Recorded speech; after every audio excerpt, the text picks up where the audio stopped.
El tema de hoy es muy importante. En menos de un mes, muchos mexicanos tomarán la decisión de asistir o no asistir a las urnas. Estamos en un contexto sumamente grave, un Estado y mexicano irremediablemente en proceso de descomposición, de putrefacción. Las instituciones, la economía, la política, la falta de credibilidad, todo esto con un gran cúmulo de agravios, los normalistas desaparecidos, la masacre de Tlatlaya, la última de Apatzingán y todos los antecedentes desde Atenco, por mencionar uno, o nuestro propio caso como trabajadores electricistas que fuimos despojados de manera injusta de nuestro trabajo. Un sistema que se está derrumbando por todos lados. Y en este punto, el programa lo vamos a centrar en la posibilidad de los cambios a partir de ocupar la coyuntura electoral. ¿Es posible lograr cambios desde dentro de esta estructura podrida, irremediablemente en proceso de putrefacción? Algunos dicen que sí. Y dentro de esos que dicen que sí, el debate en particular, yo lo quiero centrar en torno a la postura de los compañeros de Morena. Los demás partidos que están llamando a votar, yo pienso que son parte de esa misma estructura podrida, falsa, autoritaria y cantidad de calificativos que me tardaría todo el programa para poder describirlos. Hay compañeros que señalan que todo ese descontento tendría que ser canalizado por otras vías, bajo otros considerandos, de otra manera de organizarse. Entonces, yo en lo particular percibo un clamor creciente por separarse de esa práctica electoral y buscar alternativas.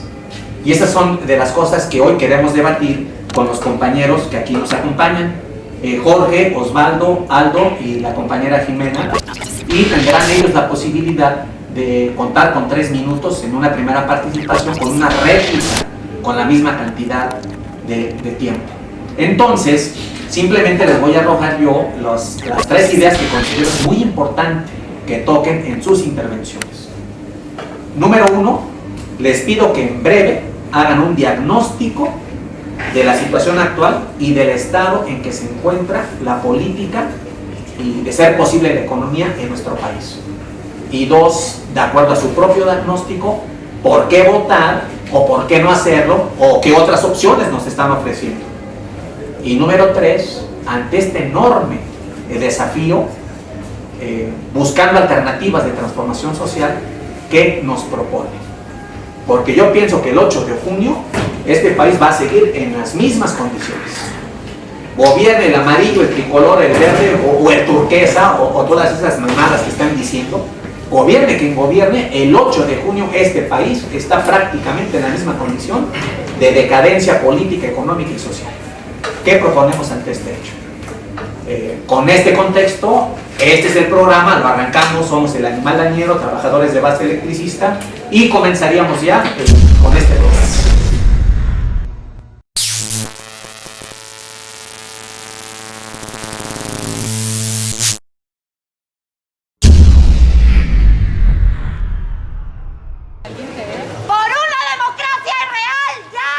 Hay mucha corrupción en nuestro país, entonces, y todos hacen lo mismo.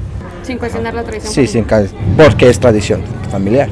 Entonces, en este caso, si ellos fueran verde o fueran otro partido, igual yo digo, votaría por eso.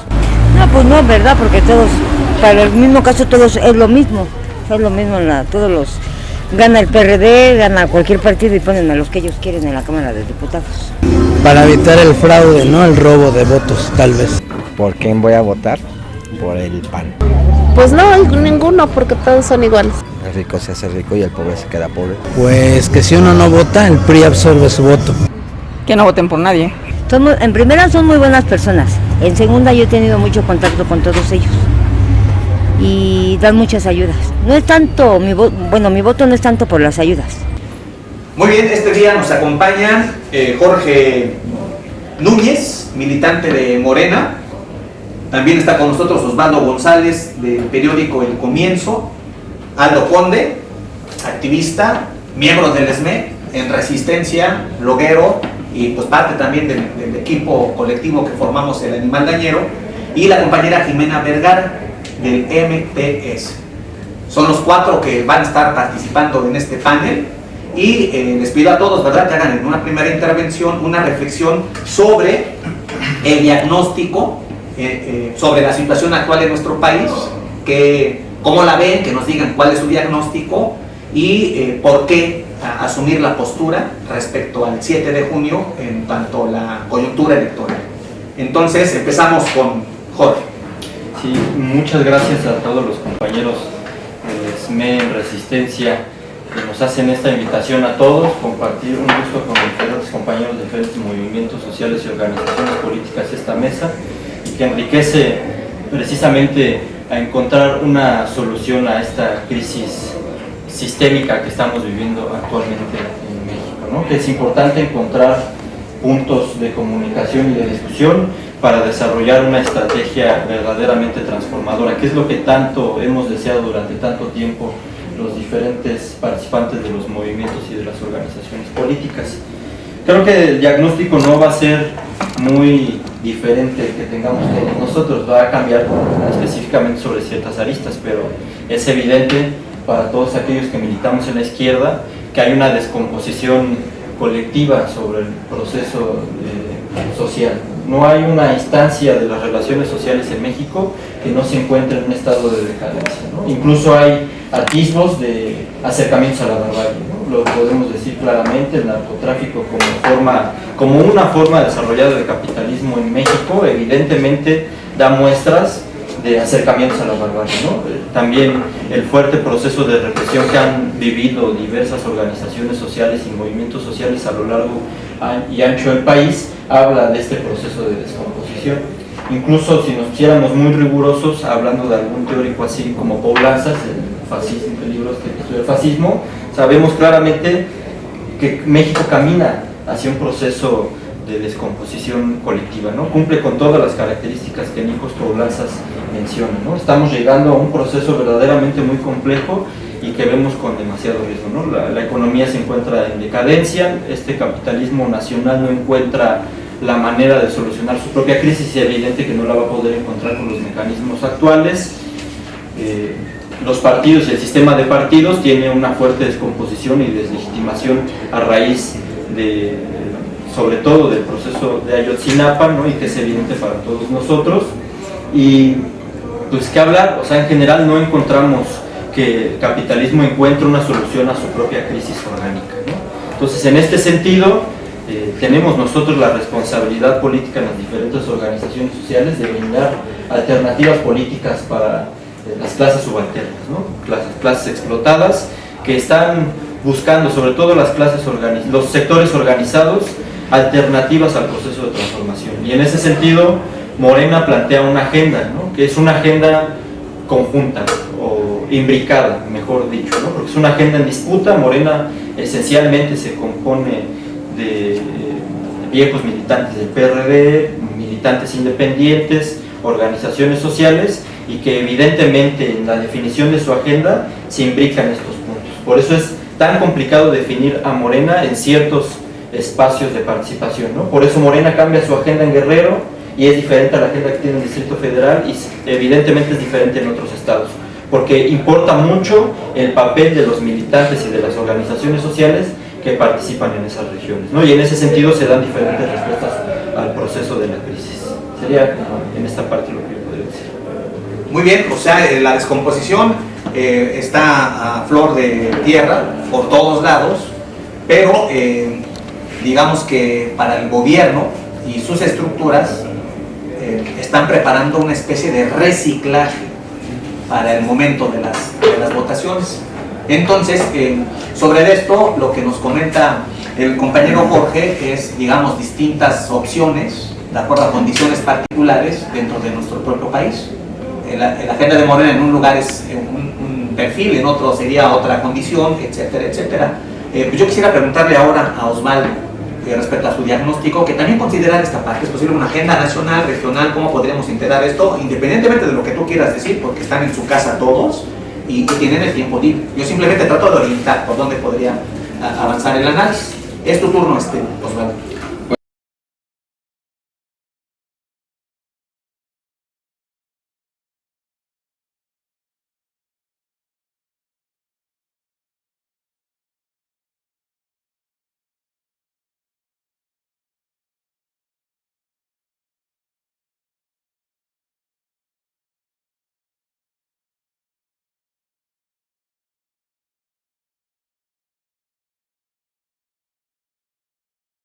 No es algo que digamos nosotros, porque a veces la gente, bueno, ¿y esos quiénes son?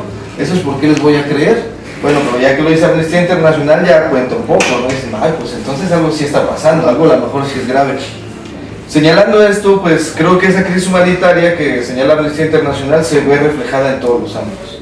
La crisis que inició en el 2009, aquella que decían que inclusive iba a ser más prolongada que la crisis de 1929, que es el gran crack del capitalismo internacional, en realidad todavía no acaba.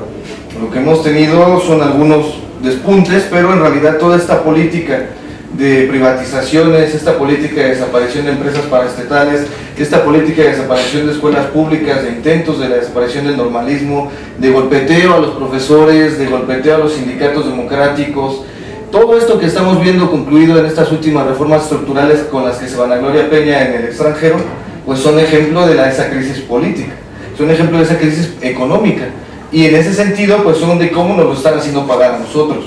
Ahora bien, yo creo que no es que se trate de diferentes alternativas, creo que la alternativa es muy clara, tenemos que quitar esto. Este sistema nos está llevando a una bancarrota, nos está llevando a ¿qué podríamos decir? Un barranco sin fondo, en donde no sabemos hasta qué punto podemos bajar y bajar y bajar. En realidad es increíble que todas las conquistas democráticas, los derechos sociales que obtuvimos en el pasado hoy no se conserven, la reforma laboral, la reforma energética, etcétera, etcétera, ¿no? Entonces lo que me parece es que lo que tendremos que analizar es inclusive cómo las elecciones nos permiten abrir la discusión al respecto de por qué no vemos diferentes alternativas ante este sistema que nos está llevando a la debacle, no solo en México, sino a nivel internacional. Que creo que eso es lo más importante, las elecciones son solamente un momento que de hecho ellos nos imponen. Es una agenda en la cual ellos mismos nos dicen qué tenemos que hacer y qué no, donde nos dicen que nuestro poder está en una papeleta. Yo creo que las condiciones, si bien es cierto que tienen particulares en cada estado y en cada país, son similares. Desde hace ya varios tiempos hemos visto crisis, revoluciones en diferentes países, en diferentes estados. La crisis en Guerrero, de hecho, es la más sintomática precisamente de la incapacidad del poder burgués institucional para seguir manteniendo esta dominación y que tiene que hacer la sangre y fuego, inclusive ya no solamente con las policías, sino también utilizada por los grupos del narcoestado, los grupos paramilitares, etcétera, etcétera. Creo que ese es el ejemplo más claro de que hay una descomposición que no se puede reformar y que tenemos que barrer. Muy bien, me agrada la intervención. Evidentemente se trata de cambiar el sistema. O sea, ahí los que estamos, por lo menos aquí sentados, estamos en la idea de trabajar, de poner nuestros esfuerzos por modificar el sistema. El asunto es la coyuntura electoral, efectivamente. Dice Osvaldo, y bueno, a lo mejor la palabrita pues va a resultar para algunos cómoda, para otros incómoda, pero este asunto de que nos llevan al despeñadero, pues es atinado. O sea, no hay llenadero, estamos en una caída libre, en un barril sin fondo. Los grados de descomposición no se definen solos, ni los grados de criminalización que hacen contra los luchadores sociales y el arrebato al trabajo, a la economía familiar. Esto va a continuar a menos que los detengamos, a menos que nos organicemos para llevar esto a efecto. ¿Por qué optar por Morena? ¿Qué nos ofrece Morena para poder modificar esta situación? Es una parte importante que pongo en la mesa. Este es el turno del compañero Valdo Conde, esmeíta, luchador, reconocido por muchos, y además es un buen camarada, y mi amigo también. Desde el inicio un agradecimiento por la invitación. Pues a mí me congratula mucho que se abran este tipo de espacios donde podamos ser escuchados, donde podamos hacer un análisis. Considero que sin información uno no puede decidir. La información es lo básico para tomar cualquier tipo de decisión, y eso parte debido a un debate y a compartir ideas. Hacer un diagnóstico actual sobre el estado y la economía es más que sencillo. Estamos en un atolladero. Jamás en los tiempos en México habíamos visto algo como lo que está sucediendo actualmente. 43 estudiantes desaparecen de la noche a la mañana, les intentan dar carpetazo, y antes de eso estuvieron muchos más. Estuvo Arteal, acaba de mencionar al compañero Mario, casos como Tlatlaya, el 68 en Tlatelolco, y muchas otras cosas más que van pasando de largo. El Estado cierra los ojos, se voltea, y pareciera ser que en la actualidad no hay una alternativa. Hay muchas, pienso, pero creo que tendríamos que encontrar la adecuada en donde todos pudiéramos estar y participar. Porque en todo este tiempo, tanto del priismo como del panismo, el pueblo mexicano ha estado dividido por una o por otra cuestión. No hemos sido capaces de reunirnos todos bajo una misma idea, no hemos sido capaces de bajar banderas y decir esta es la idea y vamos por este rumbo. Debido a diversas particularidades de muchos gremios, de muchas organizaciones, que de pronto anteponen sus intereses personales por otros. Hay una huelga nacional que se está promoviendo desde hace muchísimos años, no la hemos podido llevar a cabo. Está un paro nacional, tampoco lo hemos podido llevar a cabo. Hay algunos que de pronto van con la idea de una acción un poco, la llaman contundente y de violencia. No la considero óptima, mucho menos cuando el narco ahorita puede incluso hasta gobernar en el país. Lo hemos visto en las contiendas electorales cómo influyen. Y pues cuando el país y todo sigue financiado por intereses supranacionales, existe un grado en el que el ser humano, el pueblo, pasa a segundo término. Creo que tendríamos que revertir esa situación. La economía en el país, estamos viendo los efectos de hace 20 años, ni siquiera hemos visto el efecto que puede llegar a tener el pasado panismo que nos gobernó durante 12 años. Todavía no lo vemos. Falta ver todavía cómo está el efecto. El sistema económico tiene que pasar por otro paso en el cual lo tenemos que afrontar de lleno. Las votaciones pienso que son una buena opción, pero no es la única y no tiene que ir acompañada, de algo más. Tiene que ir acompañado de un movimiento social en la calle que pueda repercutir en quitar a cualquier presidente que nos ponga, a cualquiera. Sería mi intervención por el momento. Muchas gracias. Bueno, pues tenemos en puerta nuevos recortes al gasto público. Es una amenaza permanente a la educación, a la salud, a la infraestructura social. Tenemos en puerta posibles reformas que nos arrebaten los bosques, la tierra, el agua, las pensiones. Esto va a continuar profundizándose. Aldo señala esto atinadamente y coloca una disyuntiva, que también es parte del debate. O sea, para él no hay contraposición entre asistir, entiendo así, entre asistir a votar el 7 por Morena y de la mano acompañar los procesos sociales, estimularlos, etcétera, etcétera. No se contrapone. Pero hay quienes piensan que, es mejor favorecer una táctica que otra y de alguna manera sí, con matices, habría contraposición al respecto. Esto es algo que también pongo en la mesa y habrá una segunda participación de todos. Terminamos esta primera ronda con Jimena, esperando que también nos regale su reflexión en este punto y en lo que ella quiera decir. Sí. Adelante. Bueno, muchas gracias por la invitación y a los compañeros de Animal Dañero, que es un programa que seguimos y reivindicamos porque es una forma también alternativa dentro de las alternativas. Muchas gracias por la invitación. No, yo creo que justo Mario dio en el clavo y es una discusión compleja, es decir, cómo llevamos el cuestionamiento radical al capitalismo semicolonial, dependiente mexicano, subordinado al imperialismo norteamericano, al terreno de la táctica electoral, que yo coincido, es un terreno táctico, ¿no? Sí, yo creo que tenemos acuerdo por lo que mencionan todos, en que hay un proceso de descomposición del régimen de dominio. Lo que pasa es que yo creo que está cuestionando el movimiento que emergió en solidaridad con Ayotzinapa. Lo que pasa es que yo creo que todavía la denuncia de fue el Estado, de esta democracia asesina, de la corrupción, todavía en sectores amplios del movimiento no cala en el punto medular, que es que mi visión es que detrás de los 43 está el proyecto económico estructural de subordinación al imperialismo que implica penetración masiva de capitales, precarización de la fuerza laboral, recorte de todas las conquistas sociales del pasado, un montón de elementos que ustedes han mencionado. Y junto a ello, la militarización, ¿no?, de la vida social, con mecanismos contrainsurgentes. Entonces el problema es muy profundo. Ahora, ¿por qué la táctica electoral importa? Porque yo considero que ni termina ni empieza el movimiento, ¿no?, el 7 de julio, pero al mismo tiempo creo que sí puede ser un escenario para expresar una política independiente.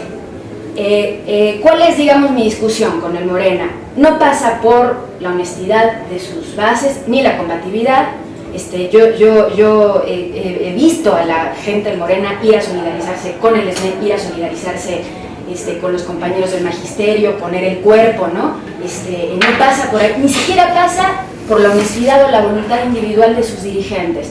Mi visión es que en Morena, programáticamente, es una forma reciclada del programa histórico del PRD. Es decir, no veo nada nuevo, no veo una propuesta alternativa efectivamente anticapitalista. Entonces, en ese sentido, creo que en la boleta electoral tiene que expresarse una política independiente. En la boleta o en el boicot o en las distintas formas de repudio que están planteando los padres de la familia y el movimiento de conjunto. ¿Por qué?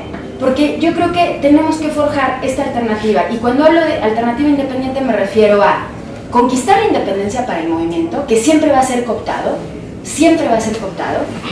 Yo creo que es audaz la propuesta de Morena en Guerrero de integrar a los padres, pero al mismo tiempo mi visión es que es un intento de cooptación, ¿no? Porque los van a integrar al mismo régimen que desapareció a los 43, y eso no pasa por si Morena es honesto o no, o sus candidatos, es el propio régimen.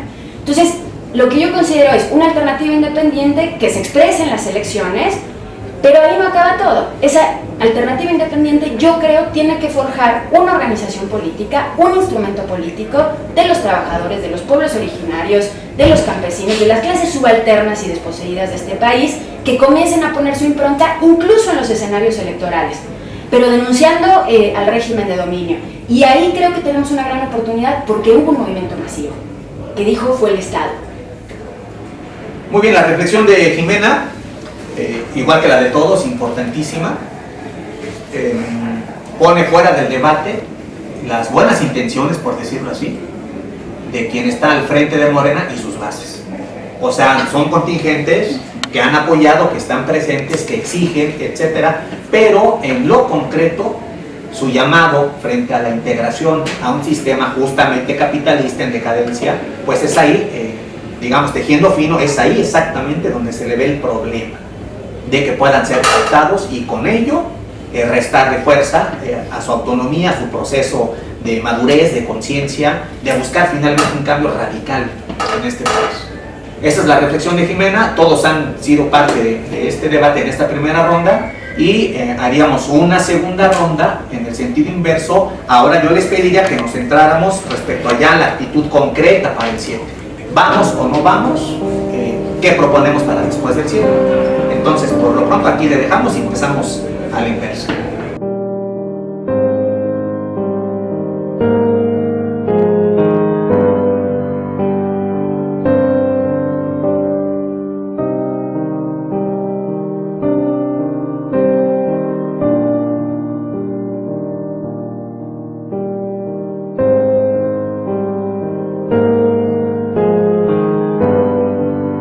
Bueno, no hay que discutir más la profundidad de la situación del Estado en su grado de descomposición, pues más o menos para todo México es evidente, y la clase política que nos dirige, pues desgraciadamente todos los días muestra este grado de descomposición, pero el problema es ya en concreto, el día 7, este Estado en descomposición nos está llamando a que le demos la ocasión, la oportunidad de reciclarse.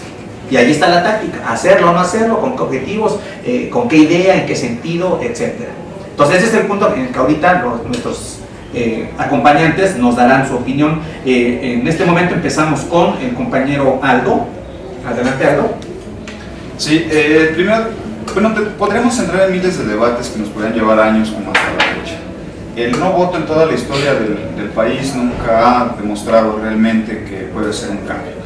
Un ejemplo claro es en el 2009, más del 56% se abstuvieron, aproximadamente el 4% no votó, no mostró ningún cambio y pasaron todas las estructuras, todas las reformas estructurales como si estuvieran en su casa y no hubo una real oposición de personas ahí. ¿Qué podemos hacer con el voto? Con el voto no se va a cambiar nada, pero sí vamos a restar poder a un gobierno, pudiera decirse, a estos macroempresarios, a este régimen autoritario que está en el poder. Sí le podemos restar un poquito de ese poder que tiene. ¿Que realmente va a cambiar? No va a cambiar, así como no va a cambiar el no voto.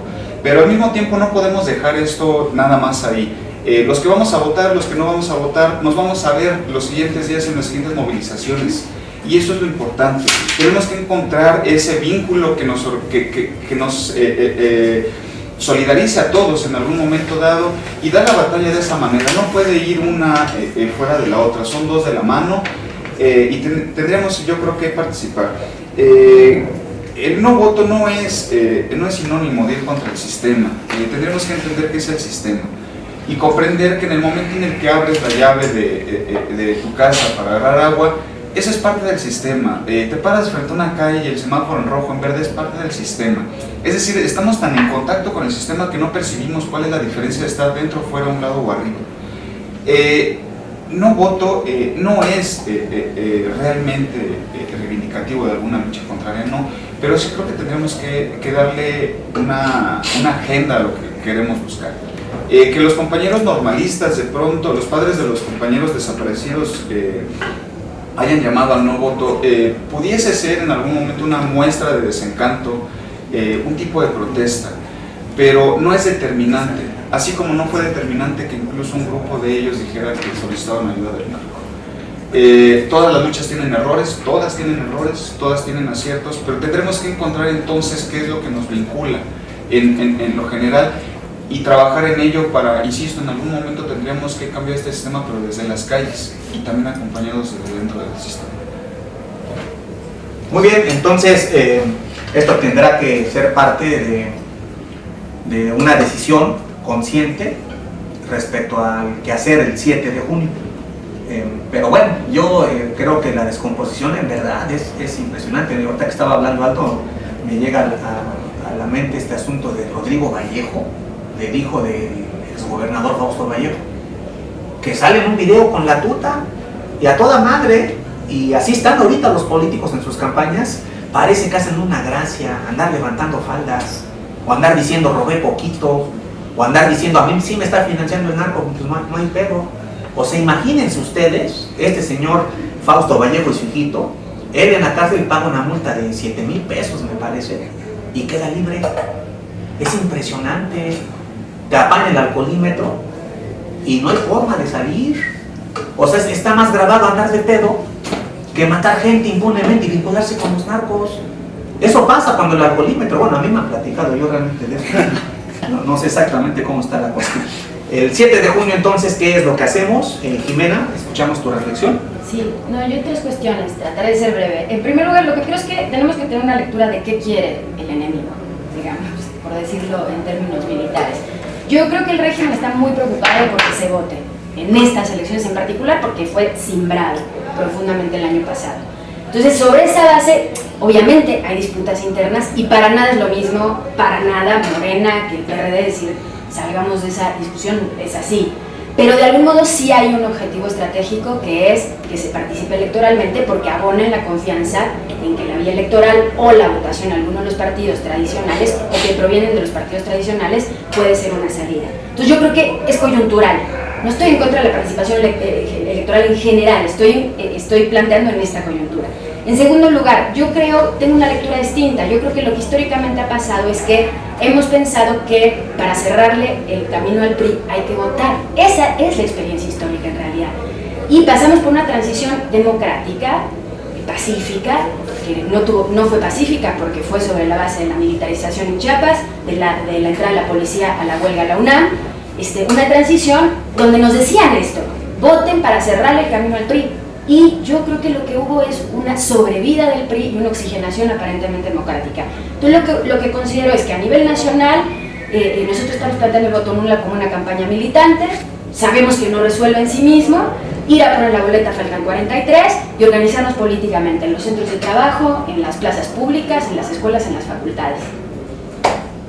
Muy bien, cerrarle el paso al PRI. Fíjense ustedes que yo pienso que al PRI le salieron por lo menos dos cabezas, una amarilla y otra verde, y posiblemente en gestación más cabezas. Es una pinche bestia ese partido, y cerrarle el paso al PRI pues ya es una cosa de varias cabezas, o sea, es enfrentar todo un sistema, y desde la óptica que tenemos algunos compañeros, pues tal vez sea una misión que en este momento esté fuera del alcance de cualquier oposición, por muy honesta que se precie, como yo considero es el caso de Morena, pues hacerle frente a todo esto con posibilidades reales de impedir que el PRI, a partir de esta votación, logre mayor poder, Pues si en el Pacto por México mostraron exactamente cómo están coludidos, en el mismo DF, yo pienso que Mancera es el priismo sin PRI si quieren, pero es la misma política. Entonces, bueno, le toca el turno aquí al compañero Jorge para que también nos acompañe con esta reflexión, porque es un debate completo, ¿por qué hacerlo el 7, por qué votar, por qué por Morena, etcétera? Pues es tu oportunidad, Jorge, con toda libertad. Gracias. Efectivamente, la crisis demuestra un grado de descomposición importante, pero no sé si sea completamente una crisis hegemónica, ¿no? Una crisis completa de dominación. Porque si bien hemos visto un fuerte proceso de movilización social en torno a la crisis que desató Ayotzinapa, no es una crisis que fuera increciendo, sino que fue disminuyendo. O sea, esto en realidad el sistema supo muy bien cómo trabajar una crisis por otra. Solo lo dejo como una discusión más amplia para otro momento. El sistema de dominación nacional es tan avanzado que logró quebrar la crisis de la privatización energética con la crisis humanitaria en Ayotzinapa.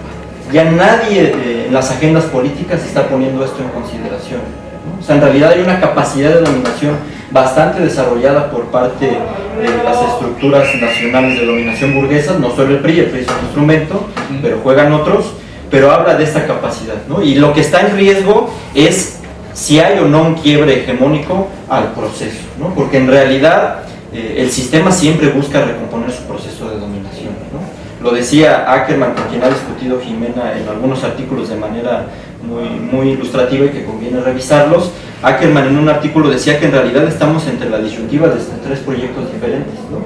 Que es uno, poder hacer un quiebre al sistema dentro del proceso de participación electoral y tener una vía estilo latinoamericana, ¿no? Tenemos por el otro lado el proceso de la recomposición de la dominación estilo Inglaterra, Alemania, Estados Unidos, ¿no? En donde las clases dominantes logran aplastar cualquier proyecto de dominación y consolidar por un tiempo determinado al capitalismo en sus expresiones locales, y tenemos por el otro lado una falta de respuesta sobre el proceso de qué nos puede conducir, ¿no? Que algunos consideran que puede ser el camino a la barbarie, ¿no? En México se manifiesta abiertamente. Solo como ejemplo, para aclarar un poco el tema de las votaciones nulas como han sido históricamente en el país, la más grande fue del 5.4%, que fue en el 2009, y sin embargo esto no afectó de manera evidente la dominación hegemónica en el 2009, ¿no? De hecho, en el 2009 pasaron reformas importantes y que consolidaron nuevamente durante esos 3 años proceso de dominación. Cierro hablando del 94, en donde también se creía, ¿no? Se tenía esta idea de que se le podía simbrar al PRI, sin embargo logró recomponer su proceso de dominación. En realidad lo que estamos disputando es cómo generamos este quiebre a la dominación sistemática, ¿no? Y eso es lo que está pensando Morena, ¿no? ¿Cuál es la estrategia para quebrar el sistema de dominación? Yo diría que Morena en este momento no le va a disputar al PRI la dominación política, le está disputando un instrumento de dominación que muy bien aclarabas, que es la capacidad de desplazar al PRD como el referente del espectro de la izquierda electoral, ¿no? Que el PRD ya ahora, creo que todos concluimos, es un instrumento más al servicio de la dominación actual. Muy bien, pues vamos a cerrar esta ronda con las reflexiones del compañero Osvaldo. Ya escuchaste a los tres que te antecedieron en la palabra y pues ahora sí que es tu turno. Pues yo más bien iniciaría con una pregunta para los tres compañeros. En realidad, ¿hay democracia en México? ¿Existen condiciones para que en realidad podamos decir que vamos a unas elecciones limpias? ¿Podemos decir que en México se respeta el voto? Es más, Morena puede decir que no está incurriendo en un error al ir de nueva cuenta a las elecciones, tomando los antecedentes del 88, 2006, 2012, tomando el antecedente de cómo la familia michoacana prácticamente dijo: yo tengo para pagar votos, ahí les van los votos, pongo a Fausto Vallejo. Es más, antes estaba vinculada la familia michoacana también con sectores del propio PRD. Así es. Y ahora pues dicen, pues ya no me sirve el PRD, voy, pongo a Vallejo, de repente un fenómeno social, las autodefensas, Cherán, Neuricho, etc. Hay un problema, Aquila, Ostula, y pues ¿qué pasa? Tengo que quitar a Fausto Vallejo. pero pongo al responsable Polet, ¿no? Alfredo Castillo, ¿no? Voy a desaparecer las autodefensas como desaparecía Polet. Hay democracia en México, en realidad van a ir a elecciones democráticas. En realidad, esta reforma política no hizo sino volver a siglos pasados en donde ahora se pueden reelegir diputados, donde se pueden reelegir senadores, donde se pueden reelegir jefes delegacionales, en donde se puede mantener la clase política burguesa más tiempo. Esa es la discusión real. Hay democracia y hay capacidad. No hablamos de la democracia inglesa, no hablamos de la democracia francesa, no hablamos de esa situación. En México hablamos de la democracia al estilo narcofosa. Y quien tiene, si hablamos de que en México la democracia es una mercancía y de que si tú quieres ocupar esta tasa, necesitas dinero para pagarla. Esa situación, ¿quién tiene para pagar ahorita lo que quiera? Gobernadores, etcétera, etcétera, presidentes municipales, la tiene el narcotráfico. Eso no, claro que el Estado mexicano está inmiscuido hasta los topes, hasta las naricitas en el narcotráfico, y no solo de un solo cártel. El PRI tiene que manejarse con diferentes cárteles porque está en zonas de influencia diferentes. Entonces, pues es claro que hay digamos, de un trabajo de conjunto entre diferentes sectores del cártel, de los cárteles y el PRI. ¿Puede Morena en realidad competir con esa situación? ¿Podrá en realidad tener algo, o más bien, lamentablemente va a entrar a legitimar un proceso en el cual de antemano ya está ganado el PRI? Esa es como para mí la discusión más importante. ¿Condiciones existen para la democracia? O más bien, el narcotráfico ya se volvió más inteligente y dice, ¿para qué quiero solamente mis cuerpos de sicarios si puedo tener los sicarios de los militares, de las policías estatales, etcétera, etcétera? Ya existen, simplemente ahora hay que darles una legitimidad institucional y ahora gobernaría mi cártel institucionalmente. Muy bien, pues yo hago un llamado final. El 8 de junio vendrán a seguir con las agresiones. Si en este momento hay una especie de pausa, es justamente por la coyuntura electoral. Después del 7 de junio vendrán por el agua, por la tierra, por los bosques, vendrán por las tierras de Atemco, vendrán por los recursos de nuestros viejitos, de las pensiones, vendrán por la educación, y ahí es donde la lucha tiene que seguir. Todos los que están en esta lógica de no votar, de poner 43, de sí votar, buscando el cambio, después del 8 de junio necesitamos buscar formas de organizarnos, necesitamos buscar las consignas que nos unifiquen, porque lo que yo alcanzo a percibir es que ninguna de las tácticas frente a la coyuntura electoral por sí misma logrará detener esta embestida, y necesitamos edificar desde abajo una enorme fuerza social que les ponga un hasta aquí, porque los despojos van a continuar después del 7 de junio. Y esa es una tarea que todos nos llevamos para la reflexión, y quizás en otra mesa podamos también poner eso a debate y ver qué alternativas podemos dar. Bueno, pues somos el Animal Dañero, trabajadores de base, desde algún lugar del Sindicato Mexicano de Electricistas, transmitiendo para quienes nos quieran escuchar. Somos libres de pensamiento, de ideología y también de acción. Viva el SME, viva la lucha del pueblo. Queremos que presenten a nuestros 43 estudiantes normalistas. Estamos en contra de la construcción del aeropuerto y de todas las reformas que han impuesto y de las que vienen llamando siempre a la unidad. Somos base electricista.